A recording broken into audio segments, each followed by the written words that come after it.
Welcome to another Rooted Learning podcast where we try to get under the skin, dig a little deep to explore and understand the experiences of multicultural Britain. It is episode 3 and I'm joined today by a wonderful friend, Adam. His day job is sound engineering and he makes some beautiful music too. Adam and I have had many conversations about race and he is one of the few white people that I feel that I can talk to about it without it getting uncomfortable.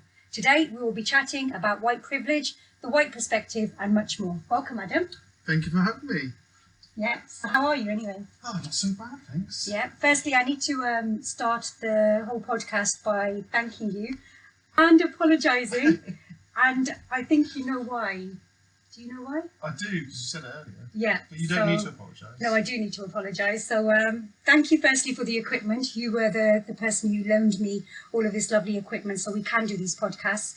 But I tried to give you a plug in the first episode with Alistair and I completely made a mess of it. So I want to apologise. But do you want to explain what I should have said instead? Or is that... I think you got to the bottom, didn't you? Yeah, I think I said your album title. Oh, I suppose. Yeah, you got there in the end. Tars. I don't even know how to say it. How is it? So, what's the story behind that anyway? Oh, it's just a guy. I think it was on the website for the place that I rented. It was an old guy that lived there, and it was his cottage, Tears, or whatever his surname was. So even you don't know how to pronounce it. I can't remember. I did speak to the lady on the phone that owns all the properties, and she did correct the pronunciation. But I can't remember if it's Tars or Tears. I still can't remember. Oh right, but your album is called Tales from Tars, as in Tars Cottage. It was a bit, ambiguous. That's my fault, partly. And I'm going to try and correct it now. So it's Adam Harding on SoundCloud, Tales from Tars. Not SoundCloud. Oh! I just did it again. That's it's perfect, Bandcamp. I'm so sorry. I'm not at all. But, there you are. So let's just get cracking on with this podcast. It's quite nerve-wracking still for me, but you're quite comfortable and relaxed with... It's because you've been laughing at your pronunciation for my album. No, I mean you're quite comfortable in front of a microphone because you've been doing it quite some years now. But it's quite scary when a microphone is presented. It is. And put in front of you. Yeah. Just need a big red light on as well. I think it'll be uncomfortable. Oh yeah. You're recording. Let's not. No. So I was going to start off by just asking you about how you feel about having these discussions about race with me. With you specifically? Or with me specifically, but to an audience as well. Okay. With you, because like you say, we've had the conversations before, because I know you well enough, I can be quite open about my feelings. I know you won't judge me too harshly about my experiences or me coming to terms and dealing with the kind of things that have been brought up by the Black Lives Matter protests and particularly structural and systemic racism. But I know, it's sort of speaking to people like yourselves and other friends who are persons of colour. Yeah. It's fine because I know that we're friends before that. It's not like I'm speaking to I'm being confronted on a panel to someone I don't know their history at all. So I'd say I'm quite comfortable to my friends about it. But perhaps I'd find it more, without knowing who I wasn't, the background of someone I was talking to. You know what I mean? It'd feel a little more uncomfortable. So amongst my friends. Because you're always fearful of offending people, I guess. It is, or saying something, or making assumptions about someone else, because you don't know them. Because I know you quite well, so I know your personal history. So we can talk about things within that, and I can reference parts of your life. So I'm more comfortable talking to you. Yeah.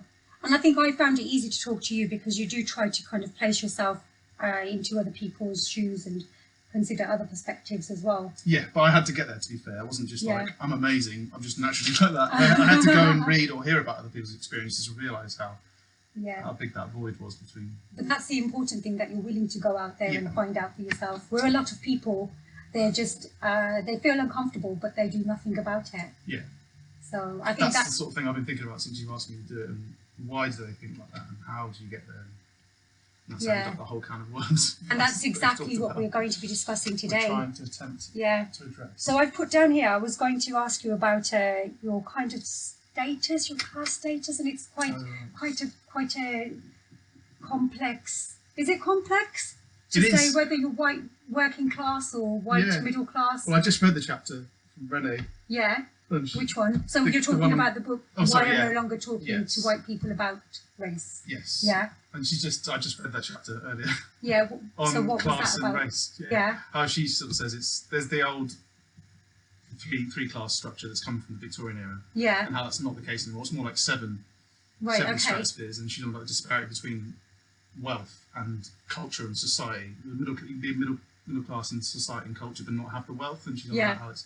So even just reading that chapter an hour ago sort of changed my perspective. I guess it was what she was saying, the more traditional working class, Yeah. I suppose, was my background. So- what I perceive myself to be. Yeah. So from that perspective, do you feel like you are aware or you notice your white privilege from that perspective? I didn't at the time, I suppose, only since more recently within the pointing out of the structural racism. I was aware where I thought, and maybe perhaps a lot of other people that are like-minded with me have thought, oh no, everything's fine, it's not as bad as Yeah. our friends that are persons of colour would pretty surely let us know. It's like, we've been trying to tell you for years. And all of a sudden it's Yeah. taken this mass event on this large scale for I think them it's to point out the equality. yeah. So- I think it's really tricky when you're To not begin with, I would have experiencing said, it no, I haven't got directly. any privilege. I don't Yeah. see it. I don't own my own house, so I don't own Yeah. a really fancy new car or anything like that. You know, the things that people oversimplify as Yeah. privilege, not the day-to-day, I don't get pulled over when I'm walking home on my own. But I would never think Precisely. about that because I don't have that lived experience. So Exactly. I'm aware of it now, but I wasn't. Just Yeah. as much as most of the other. So if you had to define white privilege, what does it even mean to you? It's unique to everyone, Yeah. and you're not necessarily going to be aware of it because you are only ever white, and so you won't experience it unless you do some sort of experiment. Yeah. I think we were discussing that about the difference between different white people, their backgrounds, they all kind of play into it, don't they? Mm-hmm. And we were discussing somebody from a very socially deprived area where they feel like they haven't had any privileges, Exactly, yeah. they're struggling, from their perspective, when you're in a fight or flight, Yeah. so in that context, they're feeling like, well, we're hard Asking done by. them to think about other people, but Yeah, and how can you be asking me Yeah. exactly to acknowledge my white privilege when I feel like I'm having a tough time in life? Mm. But white privilege is what then? Oh, totally. Well, Rennie, sort of just before I address that, Rennie jumped onto that and saying how Yeah. that has been used as a defence mechanism by sort of more conservative governments to. It's Okay. like poor white people. It's the immigrants that are taking your jobs. It's nothing to do with the. Oh, She interesting. says it's funny how class comes up when they want to use it against people of colour that are coming in and taking their jobs. But she explains how there's a subset, even lower than working class, that made up the majority. People of colour that don't have that are living in poverty, and that's not recognised. You know, it's still the old-fashioned. But it's interesting how, Yeah. with that example I gave, but political parties are harnessing that and saying, I want to bring up my white working class people because there's a bit of. It's funny how race is brought into it when they wouldn't give a shit That is about very them, interesting. wouldn't care about them if there wasn't an issue of race. It'd still just be working class. But it's, yeah, Yeah. I'm trying to think back to when Grenfell Tower burnt down, and to me, I was just thinking, look, those are the people kind of at the bottom of the oh social. yeah, exactly that. That's exactly class. the people she's talking about. Yeah. But a lot of them were immigrants. So are they the ones that she's referring to? The ones slightly there's a layer beneath Well, as in like that. as in first generation immigrants, or do you mean? So these were these were, I think, a lot of first I think generation she was talking immigrants more were in generally Grenfell about Tower. people that are more established second, third generation, but still living in poverty because of. Yeah. And why is that? Why have they not managed to get themselves out of poverty as successfully?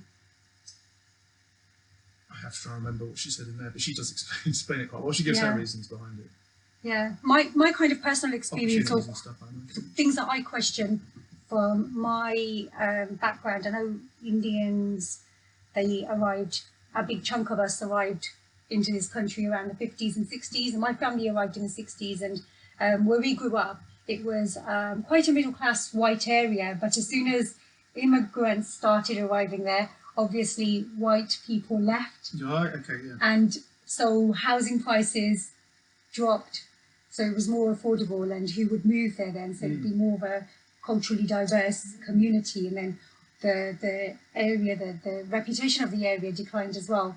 And I don't know how that Yeah, I've kind never of thought can about that side of it. affect you then from generation to Yeah, generation sure. moving forward. I don't know. I'm not I've sure. never thought about that side of it. Of that, yeah, as immigrants move into those more predominantly white areas, but because we're only hearing, especially because we live in a city, we only hear about the ethnic minorities that are being moved out as the gentrification happens. Yep, precisely. So it's But quite funny to that's hear also the the class issue there comes into play, doesn't it? With yes, gentrification she does of talk about that sort of thing. How these building projects are like, there's affordable housing, but their affordable housing, her point is that it's for people to buy because obviously that makes the building companies more money. They're not interested in people renting. But she's saying you need to invest in the communities of the people that are already in the area and bring them up, rather than precisely. It's all about money. It's all very complicated, isn't it? It is. Yeah. So with the whole Black Lives Matter kicking off back in, would it have been March when George Floyd was murdered? The timeline now it's awful, isn't it? Yeah, it's just blurred. I think March was when lockdown kicked off actually, and then it might have been a month later, so April, May time. Yeah. And so obviously the statue was pulled down, and we had Black Lives Matter protests happening. What did it reveal to you, and how has it kind of challenged your opinions? The statue specifically? Or? We can talk about the statue. Yeah. I wanted to talk about the statue anyway, but also just the whole Black Lives Matter movement taking life again, especially so close to home as well. Yeah. Yeah. That was great. And the statue thing I was 100% behind. Again, it's just been pointed out by a few people why it was a good thing. All the people who were complaining about it. I felt for me the argument was quite swiftly nipped in the bud. What was the argument? Because I think we were talking about this earlier, weren't we? It was David Olasuga, who I don't know whether someone else had said it beforehand, but it was his comment on it. He's an historian, his background right. I can't remember. I said Nigerian, but some. Yeah, it was Nigerian. But African. But grew up north in a sort of low income area. But he's become a historian, television presenter. He's brilliant. Lovely guy. But he just said, statues are put up to celebrate people. Yeah. This person was a slave trader. And people are trying to say, we're going to tear down buildings. And he's explaining the difference between a building and the difference between a statue. And just felt it was, for me, that argument was enough. The difference being that buildings can actually serve a purpose. Exactly. And those purposes can change over time. Precisely. Something that was built out of slave trader money could then become a community grounds for a community of immigrants or something. There's all sorts of other repurposing of buildings that started being used, but a statue is specifically decoration to celebrate people. That was all the argument I needed to hear. But after the conversation that it encouraged around that, and eventually pointing towards the larger problems of the fact that we don't think we're a necessarily racist country when it's been pointed out to us. Yeah, it's tricky, isn't it? We can't really face up to that. We find it tricky to accept that we are not that far behind America. Across the board, middle classes as well. As we mentioned before. And going back to the statue, for me, I was really kind of happy and pleased that white people were leading that protest, and they were kind of making noise during those protests. And I've had quite a few people come up to me, and their views on the statue being pulled down are that they shouldn't have been. And one particular person had said to me that they'd lost respect for the cause. So this was interesting. So I'm not racist, but that has made me just lose respect for anyone who's out there fighting Black Lives Matter. And this really did upset me. But to me, from my perspective, I was saying this earlier again, that statue creates no emotion in the average white person. No, nothing. But it does to the average black person. Of course, it's highly emotive, and it's not a nice emotion either. And for years, they've tried to get something done about it.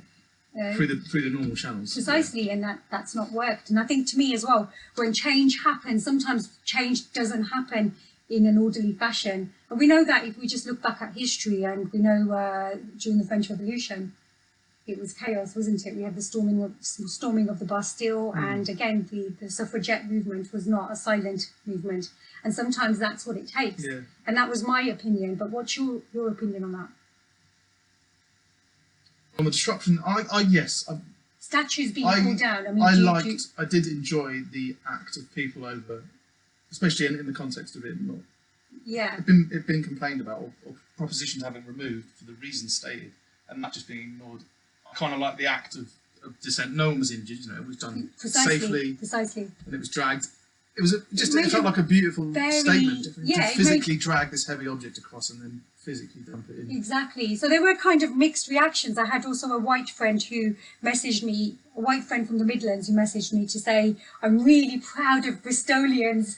I'm really pleased, you know, you must be really happy that you live in such a cool city. And yeah, I did actually. I did feel a lot of pride that we led the way there. And I think then there were quite a few statues that were taken down as a response. Yeah, there's been street names have changed and that sort of exactly. And I know Colston Hall was in conversation to have their name changed, but they all of a sudden put their skates on, didn't they? Yeah. All of a sudden they speeded it all up. Yeah. Yes, that was good. So why do you think white people are finding it so hard to talk to people of colour about race? Yeah, specifically people of colour. I don't know how you feel when you're talking within your family or your white friends. I don't know if it's different. Is it different? I was going to bring that up. That's the issue, isn't it? It doesn't come up. It doesn't come up? No. I was going to say this towards the end, final thoughts. Okay. But I'll save it for then. Okay.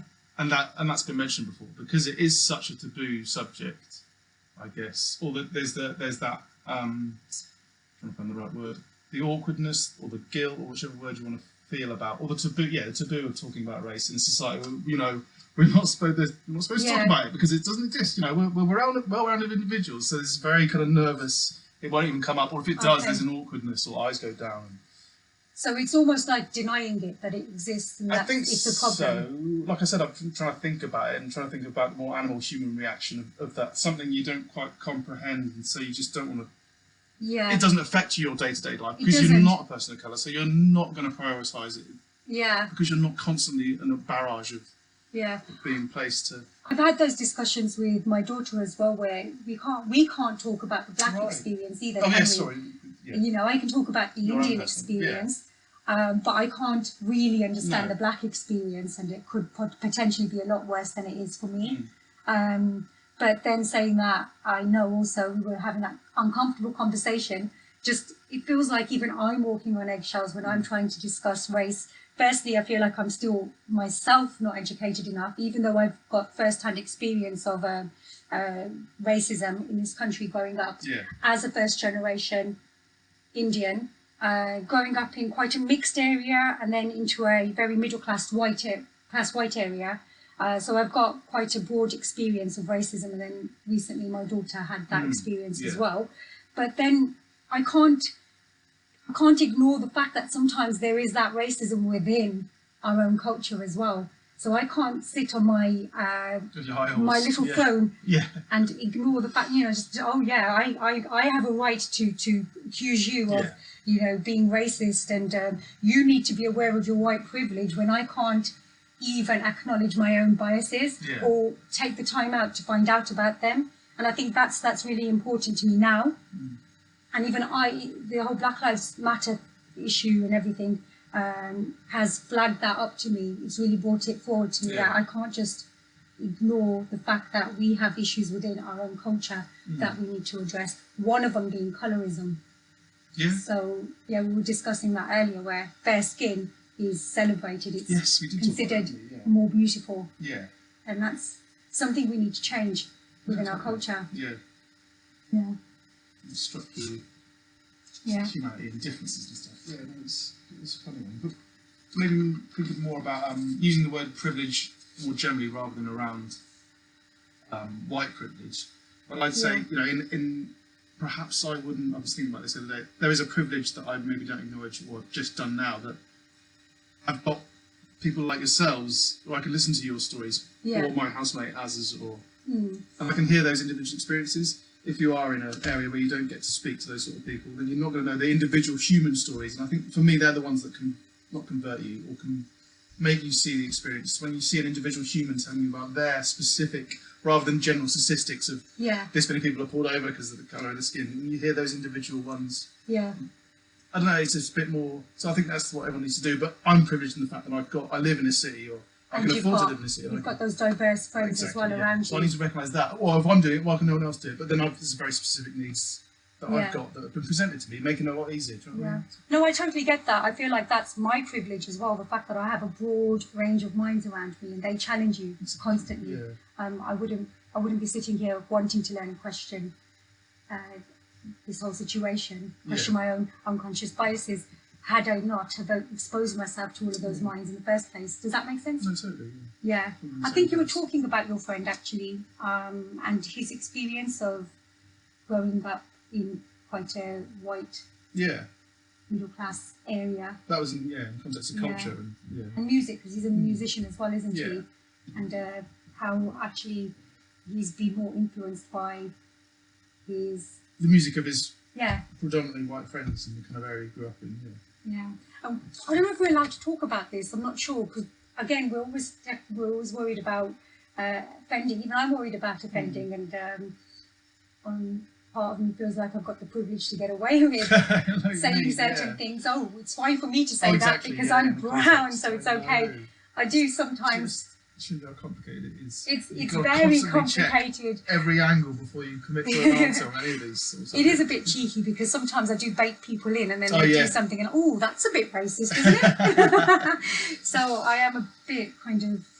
It's just being aware of it. That sounds like you are, isn't it? Yeah, I'm aware of it. I know how to have a laugh and a joke, but also I recognise where boundaries are crossed. And the people you can make those jokes with. I know exactly. But we were talking about relationships as well, and as a person of colour and who you're more attracted to, and usually I am more attracted to a white man. I'm usually more attracted to a white person, and I know you said another friend of yours is that way as well.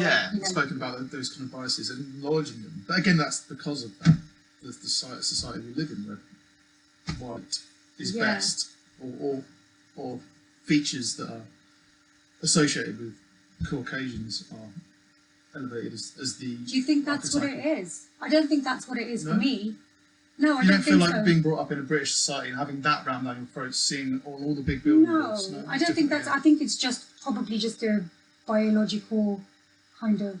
But to white men specifically. Yeah, sometimes you're more attracted to something that's a bit more opposite to you. Okay. I think. I don't know. That's another thing it's worth knowing. It's worth questioning, isn't it? I don't know. Yeah. I'm not sure.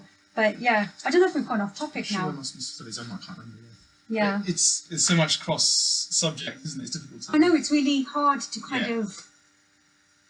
I don't know. Just having these conversations, you realise just how complex everything can be, or you can make it complex you can as put well. Your foot in it by accident. We're just all human beings, and that is as simple as it is. It is. Varying degrees of melanin in our skin. Yeah. Then if you get everyone to accept that doesn't change anything, does it? It's fair enough saying that, but we need to.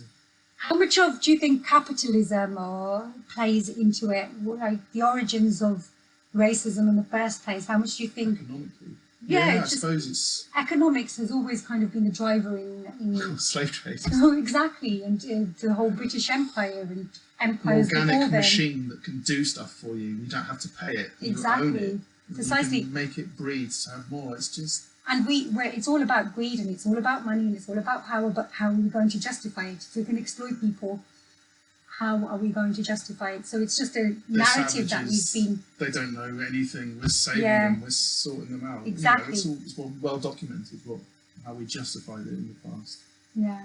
Do you think there's a guilt attached to the whole race issue for white people? But I know you're far removed. It's not like it was your grandparents or their parents who were involved I don't know what in this directly. But what people do you know? What do you think white guilt means? What is the white guilt? It's tricky for me. I just notice sometimes if I'm having a conversation with a white friend, I can see them feeling uncomfortable, and I don't know if all of a sudden they're feeling a bit like this is part of, I guess it must be like what Germans might feel like towards Adolf Hitler. It doesn't matter if however many decades have passed since then. Or your political affiliations. It doesn't matter how liberal you are as a country, but that stigma is still history. Exactly. And I don't know if that's the reason why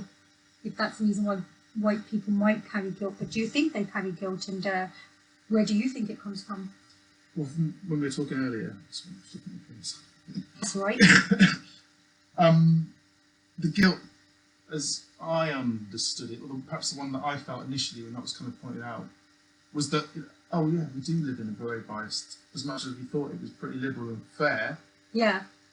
there is these structural things that we don't notice from day to day because we are white people and we've grown up in this. And there's that, as I said before, from what I thought about this, you can understand the tangible guilt of you doing something personally to someone else, seeing their reaction to it, and then you feeling guilty because you've upset them. That's a tangible guilt. But one, like you say, when you're not personally responsible, Yeah. but you are because your ancestors had the same colour skin as you, it's kind of a weird, oh, there is kind of guilt, but I'm not sure how to deal with it. And then people sort of shut down or don't go, well, why do I feel like this? They won't explore, they won't do that sort of self-exploration. Kind of do defensive. No, I'm not. Well, I'm not racist. I don't understand this feeling, so they've shut it down. That's from what I felt, maybe, or had to work through. So maybe I'm just projecting that on other people. But people that I consider to be more moderate that haven't understood the cause, perhaps it's something along those lines. I'm just second guessing. I don't know. Obviously, I don't know. But the defence thing that you just spoke about is something that I've experienced. I can just see the wall come up straight away. I need to defend myself. I feel like I'm being attacked. Well, no, I felt it, and I still do feel it. Every time it comes up, it's your default, like, oh, it's a taboo subject. And because no one wants to feel awkward or say the wrong thing or someone get... But from my perspective, when I'm discussing it, it's because it's experiential for me, isn't it? And for me, of course, there is going to be emotion attached to it. I don't mean to come across as maybe my passion is coming across as aggressive, and I don't need for it to come across like that. And that's the last thing. I don't want to close off conversations. And people are really sensitive to it. They'll take it the wrong way, won't they? Precisely. Your passion rather than... Or if they... I guess it is just so emotive, isn't it? The word race. If you're accused of being a racist or... Exactly. Or even suggested or hinted at. Exactly. Of course you're going to want to defend yourself or feel like... It's career-ending, that label, isn't it? Exactly. So... But then... I don't know, then you've got all those people who wouldn't consider themselves racist who are then making statements like all lives matter. Well, all lives matter. I mean, what's your view on that? On mine? Yeah, again, that was kind of taken care of quite quickly, I think.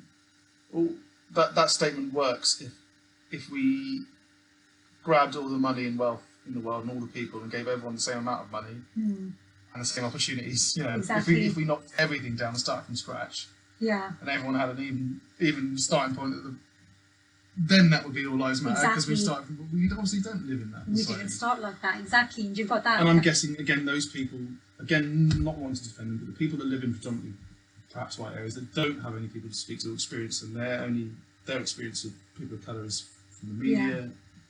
They'd be like. And right now, if you think about the media and the whole... My life matters. I don't know anyone with black people's experiences because I've not seen it firsthand. I know that I'm having a shit time, so all lives matter. My life matter is what it means is my life matters. It doesn't mean all lives matter. It's the individual saying, no, I'm important. Stop. Yeah. And if you're, I suppose, if you're in a area, you're growing up in an area that is predominantly white, but let's say it's socially deprived, you don't have access to the minds that you would. We have the privilege of having access to, or literature, people or or the adults around you aren't having certain conversations, or quite educated, or how kind of measured conversations about these kind of topics. Then your world around you is so small. Anything outside of that is going to seem scary, isn't it? So you are going to feel threatened if you see somebody of colour within your space.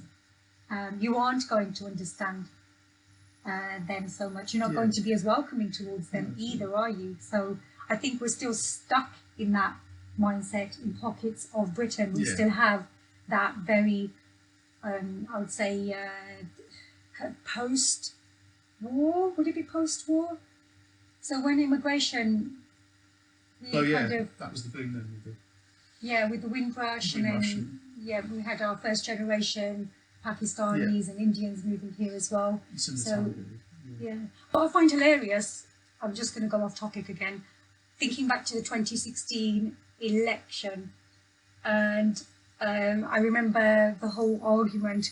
A lot of people were really stuck on the whole immigration issue. Immigrants, we need to stop this, we need to put a cap on immigrants. And what shocked me the most was the amount of brown people second generation, first generation, second generation brown people making these statements. Oh no, we need to vote Conservatives because there are too many immigrants in this country. And in my head, I'm thinking, well, Hang on a sec. yeah, Wasn't that you? I know it's funny, but maybe that shows. Again, I don't want to let any white people off, but it shows you that it's a kind of like a human reaction to you losing your own personal bit of, oh, someone else might come along who's better than me and replace me. It's that little uncertain mentality of the otherness, something else coming in to change your environment or that's going to affect you, and that can be played upon so easily. Yeah, there's this whole idea of this them and us, isn't it? And which I do think is kind of a human animal. It is, isn't it? It's very primitive, and it's more your ego as well, isn't it? And your survival. But we've definitely I don't want to use that as an excuse. Everyone makes excuses. It's just my thought process is exploring where these things are coming from. No, but we've moved so far away from that. We've evolved so much consciously from that. Of course, we can't help but go back to those primitive ways of thinking momentarily. The reactions you make without thinking, they're still fed by animal kind of. Then our rational brain kicks in, and we should all be able to compute that and process that. Actually, this is okay. This is how it is, and we rationalize that migration is just part of being not just a human but an animal. And we know birds migrate. And no one judges them when they travel overseas. And the well-documented archaeological evidence of how we've, since we left Africa, and how we spread across the whole world. Exactly. Annihilated every living thing. Do you know what I was trying to remember? Because I've given my book away, the Sapiens book, Yuval Harari's book, and I know he did a section on race, and I can't remember exactly what he was discussing in there. Because he mostly speaks about our survival as sapiens being based on narrative, doesn't he? Yeah. Can you recall it? Specific race one? No, I don't think so. I think because I was blown away by the opening chapters, which were very much not about race. They were just the early sapiens leaving and how we spread through. That's the stuff I found most, because I've never knew any of that stuff. No, I can't remember. Because I don't think he was saying that race was a biological thing, discrimination, racial discrimination. No. But he did question whether sexism was. Oh, yeah. So I recall that, but I need to get the book again. This is a problem. You just give your books away, you've lost access, and you can't keep everything in your head. I definitely cannot. No, so, exactly. But it's a great book. Yes, it really it is. It is really, really good. So, what have you been doing to understand your own unconscious biases? What have I been doing? Not a lot, because I'm one of those white people. I did around that sort of time. Again, coincidentally, an old school mate of mine posted something along the. I think it was the Lee Wrigley one. He'd shared as someone else's post. Do you remember who that was? Lee Wrigley. Yeah. He was the army guy. He was murdered, wasn't he? Was he decapitated or something? Yeah. Yeah. People sharing post around that and something to do with All Lives Matter. And he's an old schoolmate I have not seen in years. Who's an old schoolmate? Sorry? A guy on Facebook. Okay, yeah. Posted something who I was friends with. He's one of those friends that you've not seen for years, but because you went to school with them. Yeah. And I decided rather than calling him out on his public post, I just sent him an independent message, and I said, "Hello, mate. How's it going? I've not seen you in years. I've just seen this post. I just wanted to talk to you why I think Black Lives Matter movement is important and what happened to George Floyd." So it was just around that sort of time. Yeah. And then I was like, "I remember you from school. You're an alright bloke. I don't think you're a He got loads of abuse for it, as you can imagine. He did, yeah. And then he eventually took the post down, and he kind of defensively explained where he was coming from. The guy shouldn't have broken. This is about George Floyd. The guy shouldn't have broken the law. And I said, I believe it was around a counterfeit $20 note. I don't believe you should have your neck knelt on for 9 minutes for counterfeit money. Crime punishment and the rest of it. And then it was like, but thanks for replying. I kept it very civil and I didn't attack him. I thought that's the last thing you can do is shut these people down. He doesn't really understand it perhaps as well as he should do, and he's shared this post and he doesn't. And my attempt was to try and. I've got a sort of vague connection with you that at least I'm a real human being and that you're not just going to shout me down and call me names.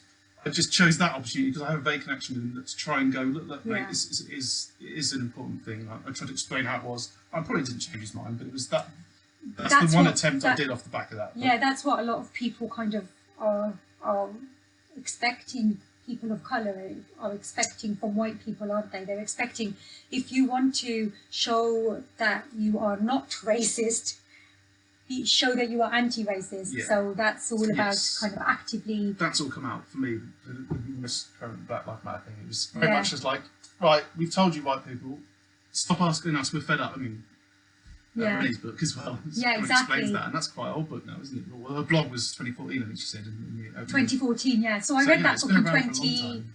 2017, was it? Is that when it came out? Or? 20, I think it was So it's been around for a 2016 that while, she but- wrote that blog, actually. She's saying all the stuff now everyone else is. So for me, I feel like, again, the information from that book has just dropped out of Right, my right, head. fair enough. And I was actually doing that because I was writing an essay on white privilege versus meritocracy. Oh, that's why you so read it. I was using her book As a as part source. of my kind of Right. research. Yeah. And it was really good. But But it's the fact, going back to it Yeah. needs to be discussions between white people. It's like, stop asking us. Exactly. We've shown you that That's- it is a yeah. problem.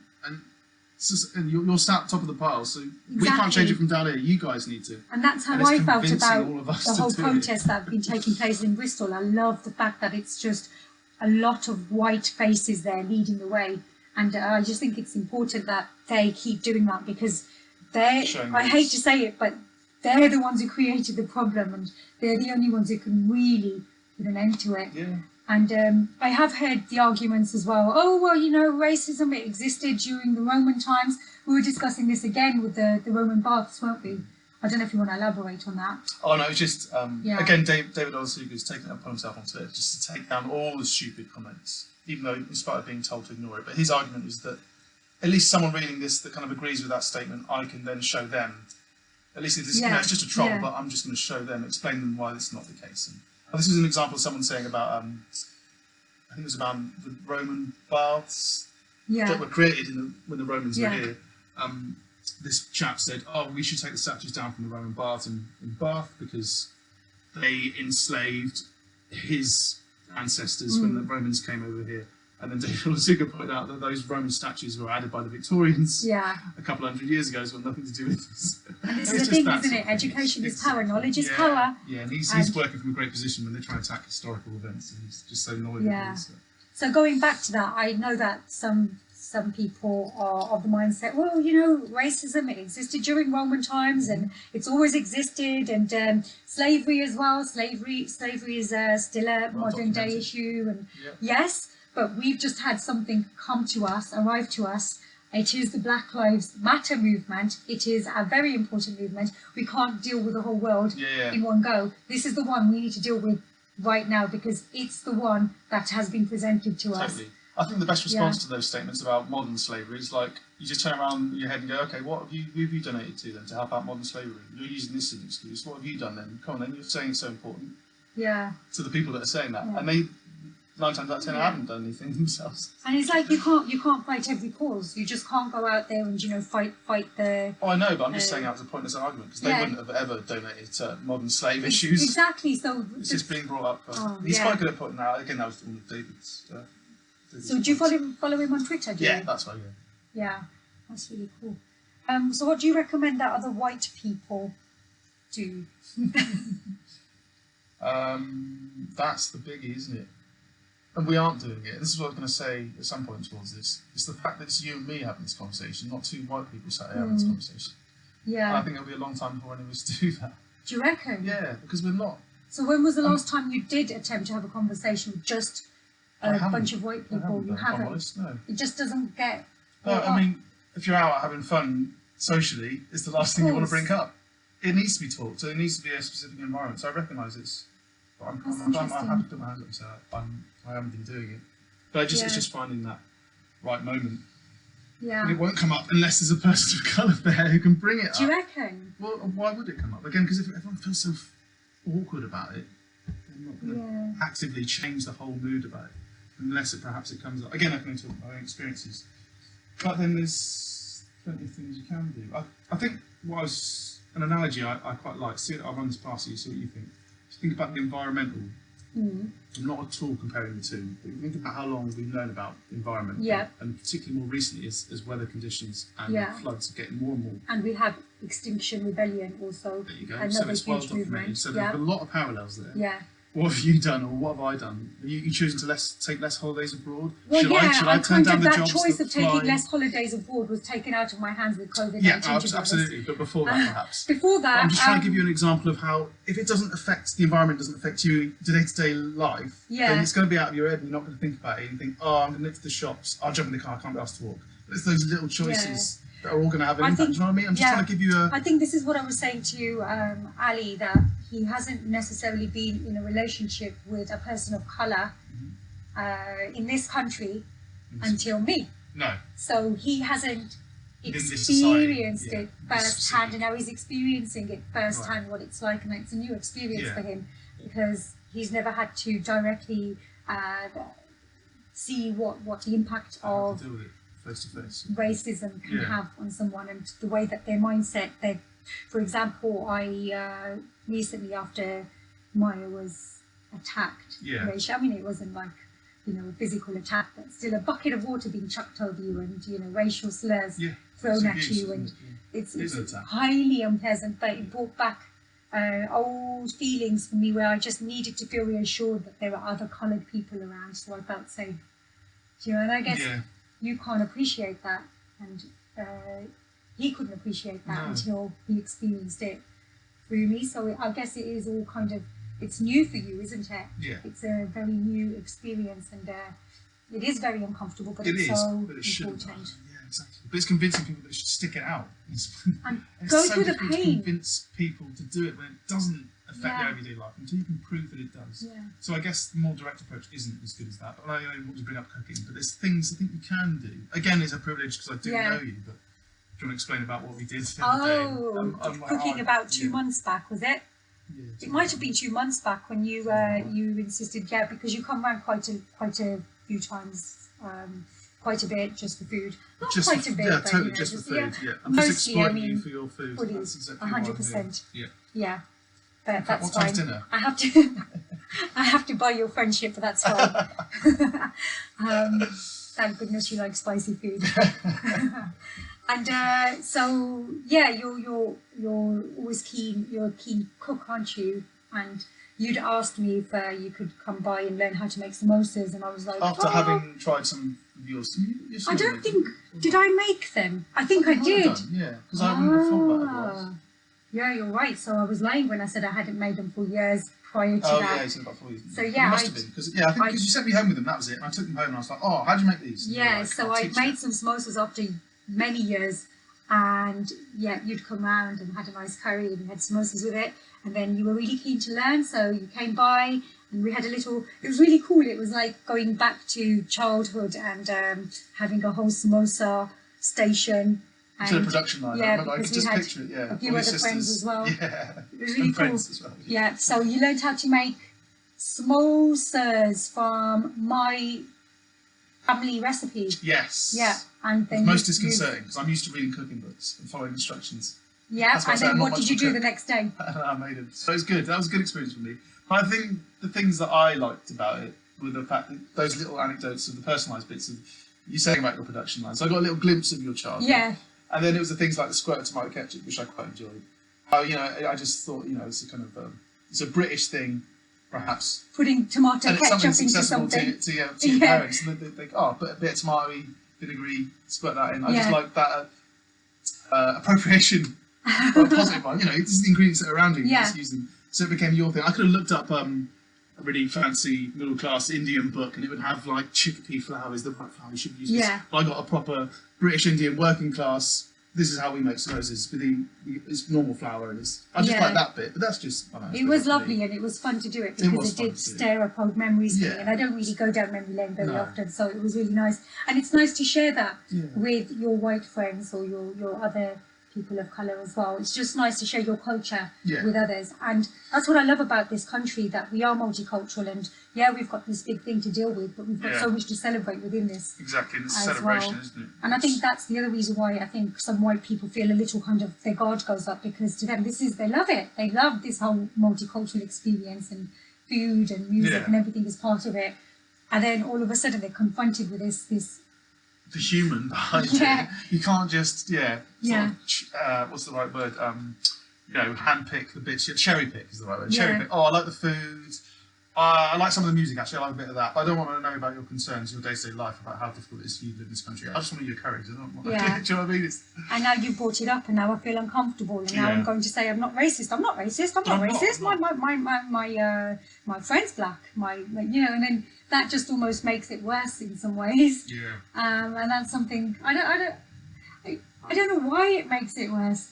I don't know. Do you know why it makes it worse? It does for me. When white people say, I'm not racist, they get very defensive and they're like, oh, that's I'm not the racist. Kind of awkwardness manifesting itself into the whole conversation. My brother-in-law's black. Yeah. Do you know, something like that? And then I'm just thinking, well, fine. My cat's black. Yeah. That's what you should come back with. So I don't know. I don't know why I feel like you shouldn't say that. I've never even questioned that. I just feel like you shouldn't say that. No, exactly. You're making yourself sound racist. Yeah, but that's that's tokenism again, isn't it? It's just saying that you know someone that is black. It doesn't mean you know their experiences. And as it's been pointed out from us, from people of colour, is that we don't know their experiences. Yeah, but that doesn't necessarily make you racist, does it? No, it doesn't. Exactly. But I guess the insinuation is they think they are being called racist, because someone's pointing out that we live in a racist society. So you are consciously and actively being racist by living in society, which is not the case. Yeah. I guess, but they're just hearing it that way. So do you want to move on and talk about music? No. Are you up for it? Oh, yeah. More music. No. Blues. Could we go back to talking about have we got enough time? Yeah, we've got plenty of time. Just to say about what we can do, because that was the the main thing was what can white people specifically do, and you said talking. They need to actually talk amongst themselves firstly. Exactly, and these are very much sociable, enjoyable things. The example I've given to you, and I suppose listening to other people's experiences aren't necessarily that enjoyable. At least you get better understanding. I think, there's kind of diversity courses and that sort of thing. Do you reckon? I shouldn't be asking you. You can ask me. He's asking me. White people are made to do it, or if they've got some of these thoughts that we're talking about, instantly the defences are going up. So I'm wondering if those. I'm not suggesting they're bad. Oh, but interesting that you say that. I wonder, people are going to go into it with their arms folded. Yeah. So I'm actively not going to learn anything. I'm going to go through it to the box. I was thinking after the whole incident happened with my daughter, I was thinking that there needs to be something like, when you have speed awareness courses, when somebody's done committed a direct racial attack, they should go and do. But having been on two speed awareness courses myself over the years, I sit there resenting it the whole time. So that's what I'm saying. It's kind of like it's a good idea, but would you get any of the important information into the person? They're just I've been made to go on this. Do you know what I mean? It's that human. I get that, but when I went, I had to go recently, and I just need to just clarify this. I wasn't necessarily speeding, but it was the M32, which is a very controversial bit of road, isn't it? And they recently put that 40, but you don't really know where the 40 starts, do you? Adam, help me out here. Sat nav tells me where the 40 starts. Okay, so anyway, that's. I mean, not that I. That was the reason why, and that was maybe 2 years ago. And I remember going, begrudgingly attending the speed awareness meeting thing, and just actually enjoying it. Oh, and I thought, well, actually, people should just do this every so many years. Oh, right, I think they should just do it as a little refresher. Yeah. So I do see the value in it. Yeah. And I just think that it will unravel or kind of expose your unconscious biases if you had something like that in place. And like you said, especially those people who might not have access to a more diverse community around them or a diverse environment, and they might not necessarily have access to books or haven't been brought up that way to pick up a book and read and to question and ponder. Or they might even be in a state where for them they're just so busy, their lives are so busy just making ends meet and just working 9 to 5 and managing to put food on their table. When do they have time to actually sit back and think about these matters? The only information they're being fed is through mainstream media, and like you said, it's not often good, is it? We know that we've had the recent migrants coming over, and they're literally cameras shoved in their faces, and it's so unpleasant to see. And the language of fear is constantly used within the media. and that's their exposure to the Yeah. situation.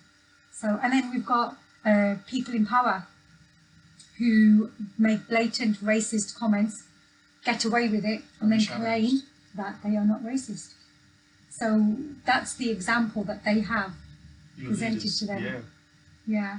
So going back to what white people can do, mostly it's talking, then, do you reckon? I haven't got the answers. So if I'm suggesting that those kind of diversity courses aren't going to work because people are offensive, I don't know. That's what I mean. You need to get through to people. But again, I could suggest experiences of other people having visits. But then again, the onus shouldn't be on people of colour to be the example. Exactly. I don't know how you talk about their experiences without involvement. So I'm still trying to work that one out. But a way to just. Because you can't force it down people's throats because they will spit it out and they'll double down. Exactly. And it won't, I think it's quite simple, isn't it? When you notice that something is appearing to you to be racist, just call it out if you can. Like you did with your friend, you just dropped him a message. It was private. You weren't showing him up, but you were giving him a little food for thought. And it's up to him what he does with it. But you've challenged him. Maybe I wouldn't be as brave to do it because I'm not that confident, or I don't like confrontations. To do it face to face. But again, that's sort of. But you're right. I guess people that consider themselves allies or anti-racist need to, and that's what they need. It needs to be called out. Yeah. As uncomfortable as it makes you feel. And I guess that's something that I should be doing more. Yeah. And how uncomfortable has this conversation been so far? Oh, it's been fine. Like I say, because it's been with you, so I know. And we've had this conversation before, so. Yeah. Yeah, it's good to have them though, isn't it? But there you go. I suppose as an example, the fact that I've talked about it enough now, I'm not uncomfortable with it anymore. So I guess if people knew that if you do talk about it enough, it becomes. And if you think about it, we're just problem solving together. Yeah, or trying to. Yeah, exactly. Nobody's coming from a place of attack. No. And that's how it should be. It should be like having respect for each other's voices and valuing their voices and their opinions. So I had. I wanted to move on to music. Yeah, sorry. Do you want to go on? Are you happy to move on? I don't know if you want to talk about this actually. It's your choice because obviously you have to be mindful of mentioning people and and get me facts identities. Straight. I don't. And getting your music. facts straight as well. I've got a rough, very loose idea of you, particularly the American. Yeah, I wanted to start off because I know you've got a friend. We won't mention their name, and they're a bluesy, jazzy type of artist. And who's that? And they recently had some sort of, they were putting up Black Lives Matter kind of blogs statuses on social media in support of Black Lives Matter, and there was a bit of backlash to that. Yes. Are we allowed to talk about that? Is that? Maybe we shouldn't name names because. So if we could talk about it in a safe way, I think it will be. Being looked into as a result. Musician friend who's of mixed heritage. She was obviously it's a cause that's important to her, so she was sharing lots of things about it. She's an established musician that gigs up and down the country in lots of different places, and a person that obviously knows her from the industry had suggested, I'm paraphrasing, that her bringing up these Black Lives Matter issues could damage her career in music. And this was a guy that's promoted blues music, I think. A blues promoter, that sort of thing. That's the sort of venue. And then obviously a lot of people were attacking his comments, and she quite rightly got quite upset. And I think I don't want to say anymore, but that things happened as a result of it. But that's enough, because if you think about it, he's a blues promoter, and if you think about the roots of blues, you can talk about that if you're happy to. So the roots of blues are the origins are. I understand. Yeah. Put you on the spot again. You're the guest. You're supposed to be doing all the talking. Yeah. You brought me on as a. You're the expert. I'm definitely not an expert. I guess the evolved out of the chain gangs and a lot of the cotton picking, the songs you'd sing as you were working and doing hard labour, I think. Yeah. And the gospel. Yeah. That's exactly I guess it's the church influence as well. It's been such a long time since I've read about it all. But I've also read again, I don't know any sources, so I'm not sure. But there was this kind of like mixture of, before it separated into country and folk and blues, I think it was a bit more homogenous and a lot of people were sharing things. But maybe that again is an over rose tinted version of it. Perhaps it was always very separate. Mm. But yeah, like you're going to say that they weren't allowed into. I didn't know about what you said about the. Oh yeah, that the was minstrel interesting. show. So I was they just weren't actually- watching a documentary on YouTube about the origins of blues, and it was really interesting that when it caught on, it became quite popular on the streets. You know, people were passing by and actually chucking money into hats because they were enjoying the sound. When obviously white producers caught onto it, they wanted to capitalise on that, the sound. But when it was when black artists were able to then be given a platform to perform, it was to begin with the black female who was allowed to just be herself on stage and sing jazz and perform and be celebrated. But if the black man was going to appear alongside the black female, he had to be kind of blackened up version, the minstrel show. The caricature. Yeah, the caricature.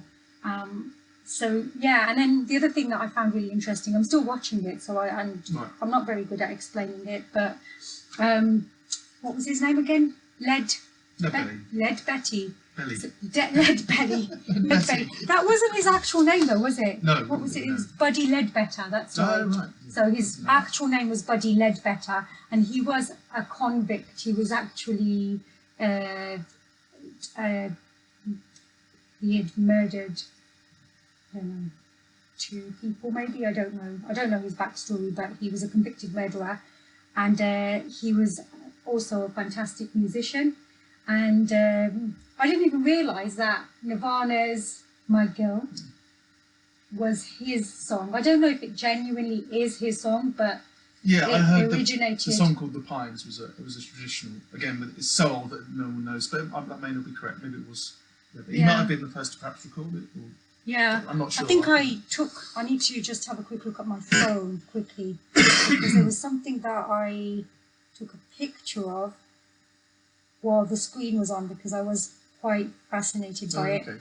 So here's something. The label was this, Adam, so we can't really say that word. Yeah, but it said bad N makes good minstrel. So this was how he was promoted. So This it is was promotional always this was documents. promotional, and this was when during how do you say his name again? Leadbelly. Buddy Leadbelly. So he was known as Leadbelly, wasn't he? Yeah. The stage name. Yeah. This was promoting him, and it was always putting the black man as the bad guy. Yeah, of course. Yeah, He's the perfect. scary guy, the monstrous if he's guy. a convicted, And they sold that image. sold that as a package. Yeah. Yeah, and that's how they were promoted as Yeah. well. And again, here we are. Sweet singer of the Swamplands, here to do a few tunes between homicides. Sniffs a cat. Can you away. believe that? Wow. So That's how. So they sort of harness that kind of threat or fear. yeah, That manifests and use it as an and, advertising. and if tool. you look at early movies as well, and that's how they were always depicted in early movies. So it's that stereotype, and that fearmongering was always kind of embedded, deeply ingrained into people's minds.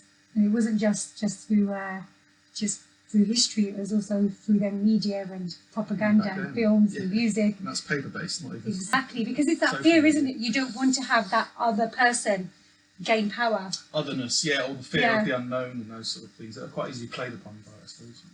Yeah. Okay, so do you feel like black artists, musicians, just in the creative arts, do you feel like they still have a disadvantage today in terms of making it mainstream, maybe? Do you think there were more barriers for them? If you think back about our conversations around white privilege, do you think there is that issue I think still? perhaps, because again, our friend we were talking about earlier, with some other female musicians that are kind of in the Americana umbrella, they did a talk, Yeah. a discussion around getting access to more traditional folky Okay. things, which Yeah. I don't know, I did get around to watching actually. Awful place. You But are. we discussed it there, so that's probably a good one to look around. But I guess, yeah, I suppose if you are, yeah, for people of colour to get into the more traditionally Yeah. white roles, perhaps the folk music, Yeah. perhaps so, yeah, I don't know. Yeah. But then there's a lot of famous hip hop, I don't know, the genres that are, as much as the label is being removed now, the sort of more urban music, which that label is all wrong, but it's just Yeah. music. So it depends Yeah. what genre you're supposed you want to get into. Yeah, I guess. I could see it from just my average general profession, perspective, not the arts, obviously, but Would you the just mean teaching. pop music? So So I guess I'm yeah, too specific about yeah, I guess you're being more specific. I think it's but generally. music I like, yeah, so I'm not Yeah, thinking it's about pop. hard in general, isn't it, to break out? If you're thinking about career, as in I want to make money out of this above all else, rather than art, Yeah. I suppose, yeah, it is to be a pop, because you don't fit, because pop music's about the image and the appearance, so I guess, yeah, you are, if you're still not considered to be. I remember when I was doing my essay on white privilege and meritocracy, and I was looking at, I had access to journals on critical race theory, and I remember reading about, because obviously I'm a teacher, so for me I was curious about how many teachers there were in Bristol, and at the time of research, when I was researching it, I found a journal which was asking why are there only 18 black teachers in the whole of Liverpool. And if you think about Liverpool and its history and its links to the slave trade, it was one of the largest slave trading ports. So and it's not reflective of it's not proportional to how many people of colour have trained to be teachers. So it doesn't represent it. And if you think about the diversity within schools, they're not represented within the teams, the educators themselves.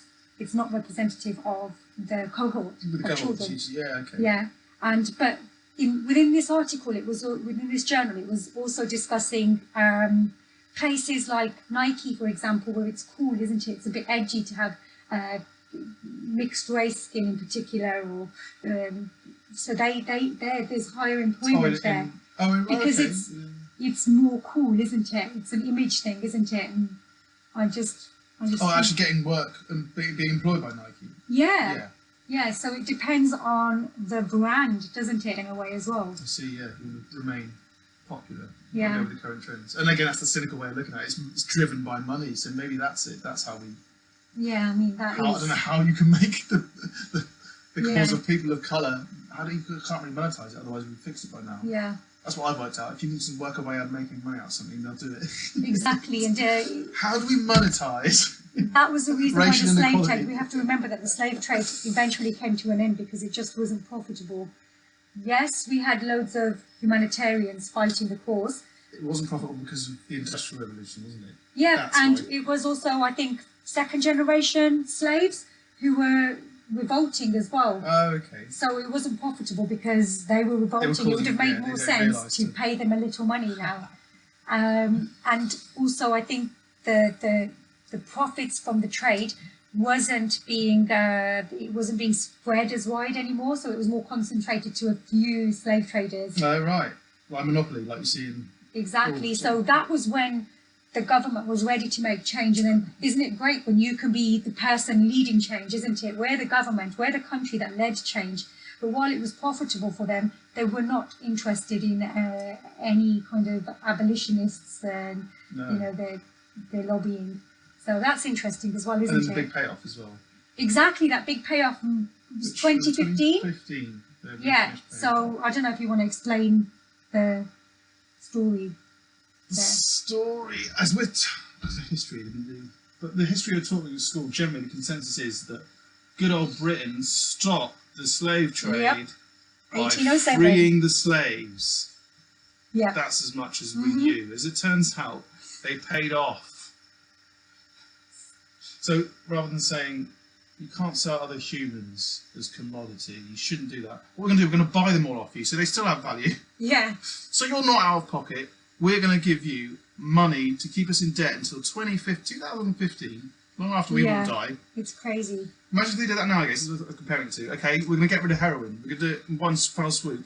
We're going to buy it at street value The most Yeah. expensive it will be. We're going to go nationwide, and we're going to buy all the heroin, and we're going to, in one fell swoop, get rid of heroin. But we're going to do it with taxpayers' money, and we're paying that off into the next millennium. People will be like, "No, you are not." Exactly. If you get that take context heroin. now, but no one seems to mention this. No, they don't. How absurd it is. It's like, no, we're good. Yeah. We ended poverty. No, you didn't. You ended not poverty. You ended Yeah. slavery by still attributing Yeah, value. and we must not lose sight of the fact that And all that us money's as still taxpayers have been paying that debt And up all that until wealth 2015. they were given is still within those families. Yeah, and you have to remember that that's generational wealth, isn't it? So, you know, we talk about, you know, the rich get richer and the poor get poorer, but we also have to remember there is white privilege as well there in that narrative, because you've got that, you know, generation after generation who are still benefiting That's the from big that obvious one. wealth from you know, the 1800s. So we're just still playing catch up if you think about it. We're still grafting and trying to play catch up, and obviously, you know, we've all got different stories and different kind of platforms that we've reached in a way, but we do have to keep ourselves mindful of that fact. And it does enrage me when I found that out. I was a little enraged. Like, hold on a second, I've been paying slave traders. I'm still Technically, paying we're their both debt. slave owners. Technically, it's a technicality. Because it's our tax money. We own a piece of some crazy. poor dead slave. It's embarrassing that that's even part of British history in a way. And I don't know when the Soon we won't British be government. embarrassed when we realise how much of it is horrific. Yeah. No, it's an empire. Empires aren't good, are they? Generally speaking. No, I mean, did they ever fully apologise for the slave trade, Britain? Because I know this was just a few years back. It was I imagine there'd be some sort of conversation. token thing that doesn't cost any money. I'd imagine there might be something that no one's really in the past. Yeah. And But in terms of reparations or anything like that, Yeah. I mean, where are you going to get the money from? You can take it back from the people that have got it all. And I doubt it's been a sincere apology anyway, because, you know, you've got Mr. Johnson in power, and, you know, he's just comments that have come out of his mouth that he won't apologise for. So it's not a sincere apology at all. So just moving on then, I think we're going to wrap it up now, Adam. So this one is, we were discussing it downstairs again, and I don't know what conclusion we came to, but you did say some interesting things. And it was my little thought on technology and how we've made so much advance in technology, so much progress. It's mind-boggling. I mean, when we were kids, it was VHSs, you know, Walkmans, TVs with those really big backs on them. About 4 channels, maybe 4 channels, and then we had BBC Channel 5 arrived. Channel 5 arrived, and you know, in our lifetime, we've had video shops have closed down, and we've got Netflix now, the internet in our pockets. It's just crazy how much the world has changed. You know, mobile phones didn't exist, and then eventually, if you had a pager, you were cool, and it's just really mind-boggling. But still, we've hardly made any progress when it comes to overcoming the issue of race. Why? Why has that been so slow in comparison? Yeah. Oh, it sounded really good. I wish I'd recorded it. Come on, Adam. I was saying, well, I was just being mildly cynical about the human race generally. Yeah. Oh, yeah. You said because human beings I was saying just are... because the technology is new and incredibly powerful, it doesn't negate the fact that we are still nasty little animals with our own interests at heart. I don't think, we're still going to funnel and vent our nasty little animal traits through social media, all these new things. It's not going to... Yeah. I don't know. I think we're still the same people regardless of technology. That's what I'm saying. I guess it's a nice idea, though. I love the idea of technology could save us from... I mean, arguably it's supposed to make everyone, you know, democratise access to the internet, a database. But unfortunately, it's become an environment where you just hate on people with no holds barred because no one can see your face. Yeah. Plus, then we've got access to too much information, and is that necessarily a good thing? Or just that is the question. Get vetted information that's correct. You know how easy we've seen how easily people can be misinformed. Exactly. Well, we can actually be overstimulated with information as well. So, yeah. That's all I've got, Adam. Did you have any last few words, maybe, or anything you wanted to add? I guess the biggest topic was that how do we deal with it, I suppose, and I guess we're not going to an answer in an hour, are we? No. We've gone over now. But I did think one thing that, again, Rennie, Rennie she talked about intersectionality, which is Yeah. something I come across before and didn't fully understand. And she talked about it Yeah. in that book, so that's good. But that's one of the issues as well, is but it makes it more complicated to try and deal with race. But she really gives the good example of the feminist movement and her being asked to be on a Radio 4 program, and she was the only black woman there talking about feminism. Yeah. And when she brought up the issue of race within feminism, it was quite quickly shut down, that it wasn't an issue and it shouldn't be talked about. Wow. And she's like, we can talk about race and something's put in place for a black man, and talk about feminism and something's put in place for a woman. So I'm a black woman, I fall in the gap there, I'm not being represented. And it's not like, there are certain considerations that you don't get as a black man, Yeah. you don't get as a woman, you get as a black woman. And she's saying, and this is what her point is, that there needs to be intersectionality, and it does unfortunately make it very complex, because you can't just think about women's equality, you need to think about women from every distinct sort of culture. Exactly. So it does make it twice or 3 times, 4 times as much work.